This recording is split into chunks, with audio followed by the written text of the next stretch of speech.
Election हुए थे 8 फरवरी 2024 को, और उस इलेक्शन के बारे में हमें तो कोई शुबा नहीं, पाकिस्तान के अवाम भी जानते हैं, लेकिन जब तक कोई अहम तरीन डॉक्यूमेंट सामने ना आ जाए तब तक दुनिया उसे तस्लीम नहीं करती। तो अब जनाब वो डॉक्यूमेंट सामने आ चुका है। ये तो एक आम रूटीन है कि जब भी इंतखाबात होते हैं, ख़ास तौर पर तरक्की पजीर मुल्कों में, यहाँ तक कि तरक्की याफ्ता मुल्कों में भी, तो इंटरनेशनल मीडिया भी कवरेज करता है और फिर इंटरनेशनल ऑब्जर्वर्स भी जाते हैं जिनको मुबस्सिरीन कहा जाता है। तो पाकिस्तान के जो 8 फरवरी 2024 के इंतखाबात हुए तो उसमें कॉमनवेल्थ ऑब्जर्वर्स आए थे, यानी दौलत मुश्तरका के ममालिक जो हैं उनके ऑब्जर्वर्स का एक ग्रुप जो कि 13 रुकनी था वो आया था और वो इंतखाबात का जायज़ा लेने आया था। उससे पहले IMF की टीम इमरान खान साहब से मिली थी और इमरान खान साहब ने सिर्फ एक उनसे यकीन दहानी हासिल की थी कि मुझे फ्री एंड फेयर इलेक्शन चाहिए। तो IMF ने वो उसकी भी यकीन दहानी करवाई थी, लेकिन बाद में सब कुछ जो है वो मुकर गए।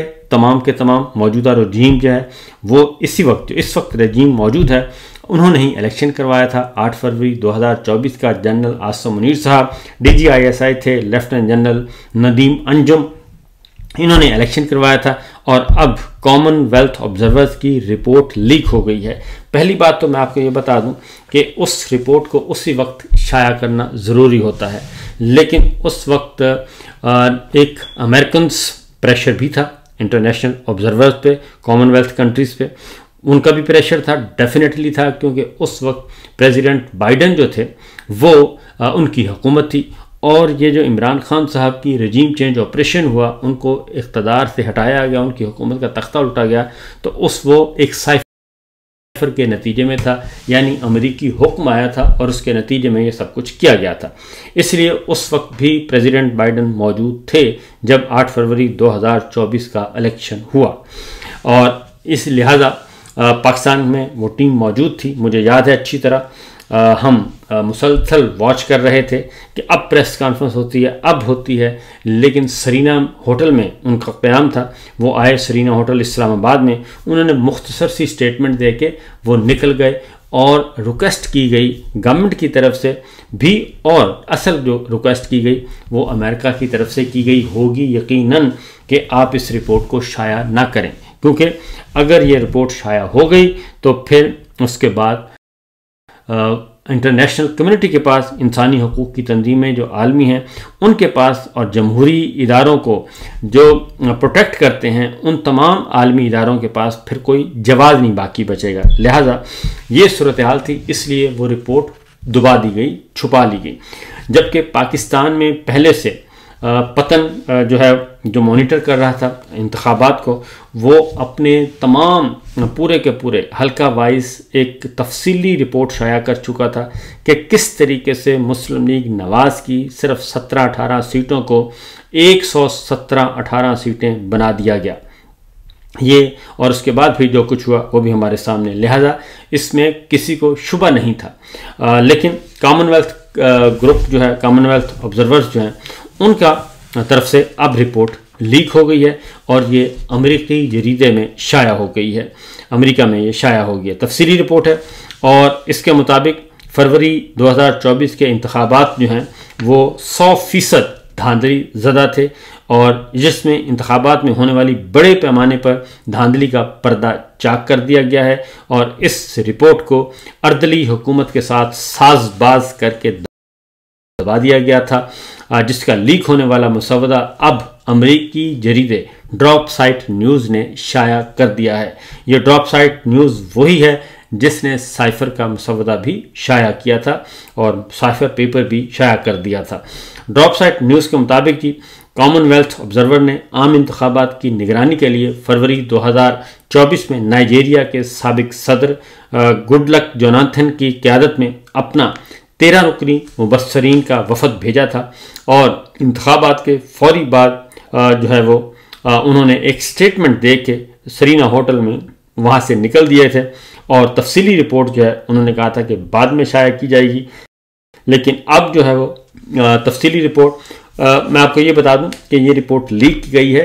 इंटरनेशनल मुबस्सरीन ने अपनी ये रिपोर्ट जो है वो तमाम कॉमनवेल्थ कंट्रीज़ के साथ शेयर कर ली थी, अमेरिका और बरतानिया के साथ भी शेयर कर ली थी, इसलिए ये कोई ढकी छुपी चीज़ नहीं थी, लेकिन पब्लिक अब हुई है और वो भी ज़राए के हवाले से। और इसमें कहा गया कि जी पाकिस्तान की दरख्वास्त पर इस रिपोर्ट को दबाया गया था। सेक्रेटरी जनरल पैट्रिशिया स्कॉटलैंड ने इस दरख्वास्त पर अमल करते हुए रिपोर्ट की इशाअत रोक दी थी। हालांकि रिपोर्ट में इंतखाबी धांधलियों के सबूत तफसील के साथ मौजूद हैं।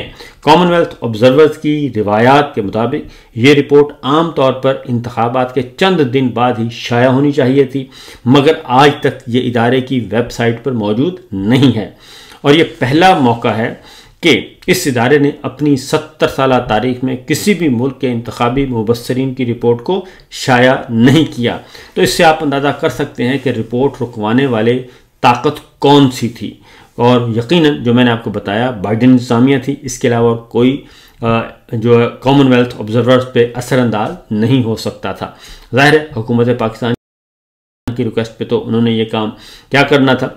रिपोर्ट लीक करने वाले जो सोर्सेज हैं उनका कहना है कि वो मायूस थे कि कॉमनवेल्थ ऑब्जर्वर्स ग्रुप के वादे के मुताबिक 1 साल गुजरने के बावजूद भी रिपोर्ट शाया नहीं की गई, क्योंकि आज तक किसी मुल्क के मुतालिक भी इस तरह की गैर मामूली ताख़ीर नहीं बरती गई, लेकिन पाकिस्तान के मामले में बरती गई 8 फरवरी 2024 के इलेक्शन के बारे में।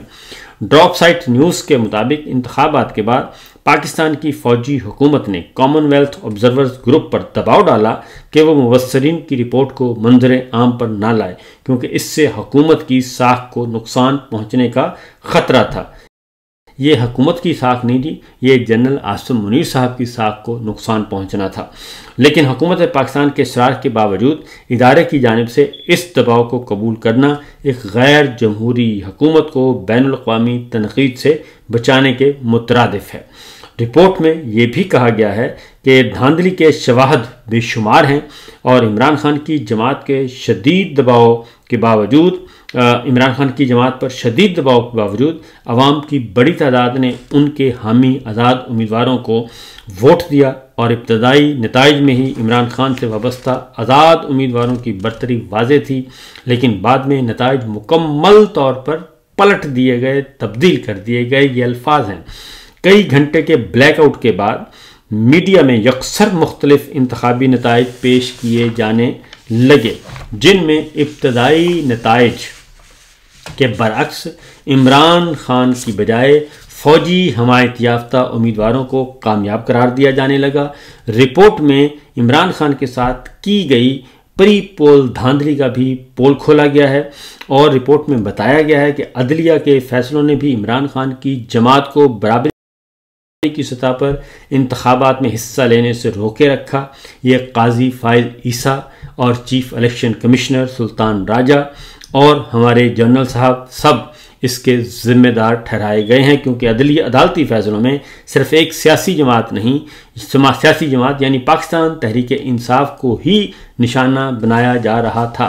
और पाकिस्तान तहरीक इंसाफ गई भी थी काजी फाइज ईसा के पास कि हमें लेवल प्लेइंग फील्ड नहीं मिल रहा, लेकिन काजी साहब तो बल्ले का निशान छीनने वाले थे और पाकिस्तान तहरीक इंसाफ के उम्मीदवारों को इंतखाबी मुहिम चलाने से रोका गया। रिपोर्ट में नंबर 1 नंबर 2 पॉइंट है जी, पीटीआई उम्मीदवारों को इंतखाबी निशान से महरूम करके आज़ाद हैसियत से इलेक्शन लड़ने पर मजबूर किया गया।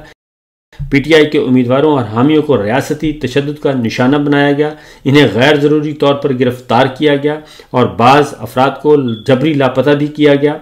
आज़ादी इज़हार राय, असम्बली और हुकूमत साजी की आज़ादी पर भी गैर एलानिया पाबंदी आयद रही। ये रिपोर्ट में लिखा गया है। इन सब हथकंडों से कबल इमरान खान की हुकूमत को तहरीक अदम एतमाद के जरिए हटाया गया, जिसे मुकम्मल तौर पर फौजी इस्टेब्लिशमेंट ने मैनेज किया। बाद लीक होने वाली दस्तावेज़ात से पता चला कि अमरीकी सफारतकारों ने पसे पर्दा इमरान खान को हटाने पर जोर दिया था। बसूरत दीगर पाकिस्तान के साथ ताल्लुकात ख़राब करने की धमकी भी दी गई थी। दरअसल इमरान खान ने यूक्रेन जंग में मगरब की पॉलिसी से इख्तिलाफ किया था, जो कि अमेरिका और मगरबी ममालिक की हुकूमतों में इनकी मकबूलियत में कभी कमी का सबब बना। इमरान खान को सियासी इंतकाम पर मबनी मुकदमात के जरिए जेल में डाला गया। इनके उम्मीदवारों को इंतखाबात से पहले 2 दिन और बाद में भी बदतरीन रियासती जबर का निशाना बनाया गया। रिपोर्ट के मुताबिक नताइज की तरसील का डिजिटल निज़ाम बुरी तरह नाकाम रहा। मुबस्सर ग्रुप के अरकान के मुताबिक उन्हें पोलिंग स्टेशन की सतह पर नताइज और हल्के की सतह पर तैयारशुदा नताइज में तजादात नोट किए गए और जिनकी बुनियाद पर कुछ उम्मीदवार गैर कानूनी तौर पर कामयाब करार दिए गए। यानी कि रिपोर्ट में पीटीआई के फॉर्म 47 और 45 के इल्ज़ामात की भी तस्दीक कर दी गई है। सिर्फ कॉमनवेल्थ ऑब्जर्वर ग्रुप नहीं बल्कि यूरोपीय यूनियन ने भी 2024 के इंतखाबात के लिए एक माहिर मिशन पाकिस्तान भेजा था, लेकिन इसकी रिपोर्ट भी आज तक शाया नहीं की गई। हालांकि 2018 के इंतखाबात के बाद यूरोपीय यूनियन ने रिपोर्ट जल्द जारी कर दी थी और इमरान खान की हुकूमत पर तनकीद भी की थी, लेकिन इस बार यूरोपीय यूनियन की जानिब से मुकम्मल खामोशी इख्तियार की गई। मुख्तलिफ शहरियों और सहाफ़ियों की जानिब से यूरोपीय कवानीन के तहत रिपोर्ट हासिल करने की तमाम कोशिशें भी नाकाम हो गईं और यूरोप के इदारे यूरोपीय एक्सटर्नल एक्शन सर्विस का कहना है कि पाकिस्तान के इंतखाबात के मुतालिक रिपोर्ट शाया करने से बैनुल-अक़वामी ताल्लुकात को नुकसान पहुँचेगा और पाकिस्तानी हुक्काम इसे मनफी अंदाज में लेंगे। लेकिन सवाल ये पैदा होता है कि मगरबी ममालिक को पाकिस्तान के साथ ताल्लुकात की इतनी फ़िक्र कब से और क्यों होने लगी। ड्रॉप साइट रिपोर्ट में कहा गया है कि बैनुल-अक़वामी उमूर के माहिरीन के तज्ज़िये भी शामिल किए गए हैं और बताया गया है कि इमरान खान रूस यूक्रेन जंग के आगाज़ से ही मगरबी ममालिक की पॉलिसियों के ख़िलाफ़ हैं। इसीलिए यूरोप, बरतानिया और अमेरिका अब तक पाकिस्तान की फ़ौजी हुकूमत के जबर पर खामोश थे, लेकिन अब चूँकि यूक्रेन जंग अपने इख्तिताम की जानिब गामज़न है, इसलिए मुमकिन है कि ये खामोशी ख़त्म हो जाए।